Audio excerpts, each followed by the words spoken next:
his comfort in this trip to Saudi Arabia, Qatar, UAE is obvious. His comfort in a system of royalty, he looks so much happier there than he ever does here. The only moment that I saw that felt like the Donald Trump that we see in the United States was, I think, somebody from ABC News asked him about the plane, and he went, "That's an embarrassing question." But mostly, man, he's in his happy place.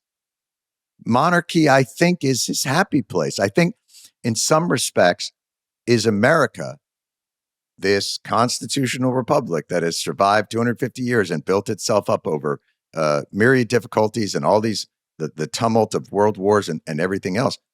Are we now just a subsidiary of the Trump organization?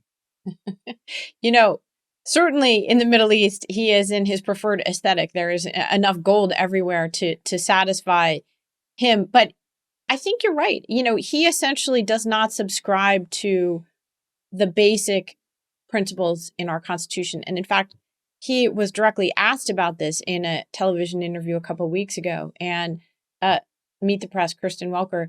And she said, "Aren't you supposed to uphold the Constitution?" He paused and he literally said, "I don't know." Right. He said, "I'm not a lawyer."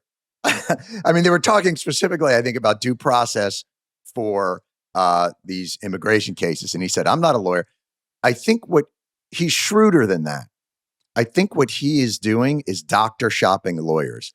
If a lawyer says, "Well, this is the Constitution," he goes, "Get rid of that lawyer and get me a lawyer who'll come in here and tell me you don't have to do due process." I think you're right that, again, this was a key shift from Trump's first term to Trump's second term, is understanding, especially in the key positions like Attorney General, like White House counsel, you want to have lawyers who are going to give you what you want. And so he's taken the extraordinary step of appointing multiple of his personal lawyers, by the way. So it's not just Pam Bondi, Todd Blanche, who's the Deputy Attorney General, now also acting Librarian of Congress, because they fired the Librarian of Congress. She was making inappropriate books available to children. And you're like, you can't just, that's not what's happening at the Library. No, that is not what's happening at the Library. Library. What are you talking about?